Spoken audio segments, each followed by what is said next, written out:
ಕೊರತಿದ್ದೀರಾ? ಇವತ್ತಿನ ದಿನ ಏನು ನಮ್ಮ ಮಾದೇಪುರ ಕ್ಷೇತ್ರದ MLA ಅಭ್ಯರ್ಥಿ ಆಗಿದ್ದಂತಹ ಹಾಗೂ ಪುಲಕೇಶಿ ನಗರದಂಥ ಶಾಸಕರಾದಂಥ AC ಸಿನ್ನಣ್ಣವ್ರ ಬರ್ತ್ಡೇ.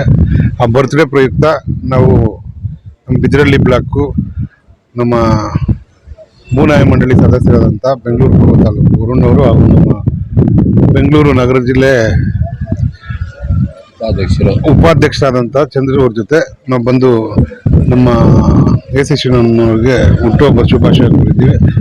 ಅವರಿಗೆ ದೇವರು ಒಳ್ಳೇದು ಮಾಡಲಿ. ಅವರು ಮುಂದೆ ಮುಂದೆ ಬಾರಿ 2 ಬಾರಿ ಶಾಸಕರಾಗಿರ್ಲಿ ಅಂತ ನಮ್ಮ ಆಸೆ. ಹುಟ್ಟುಹಬ್ಬದ ಶುಭಾಶಯಗಳನ್ನು ಕೋರಕ್ಕೆ ನಮ್ಮ ಹಿಂದೆ ಇದ್ದ ಕಾಂಗ್ರೆಸ್ ಅಭ್ಯರ್ಥಿಗಳಾದ AC ಶ್ರೀನಿವಾಸ್ ಅವ್ರಿಗೆ ಒಳ್ಳೇದಾಗ್ಲಿ, ದೇವ್ರು ಇನ್ನೂ ಆಯುಸ್ಸು ಆರೋಗ್ಯ ಅವ್ರಿಗಿನ್ನೂ ಅಧಿಕಾರ ಕೊಟ್ಟು ಮುಂದೆ ಮಂತ್ರಿಗಳಾಗುವಂತ ಸ್ಥಾನಕ್ಕೆ ತಗೊಂಡೋಗ್ಲಿ ಅಂತ ಕೇಳ್ಕೊಂತೀವಿ. AC ಸಿನ್ನಣ್ಣವರಿಗೆ ಹುಟ್ಟುಹಬ್ಬದ ಶುಭಾಶಯಗಳು. ದೇವರ ಅವ್ರಿಗೆ ಆಯುರ ಆರೋಗ್ಯ ಕೊಟ್ಟು ಕಾಪಾಡ್ಲಿ ಅಂತ, ಮುಂದೆ ಉನ್ನತ ಪದವಿಗಳು ಸಿಗ್ಲಿ ಅಂತ ನಾವು ದೇವರಲ್ಲಿ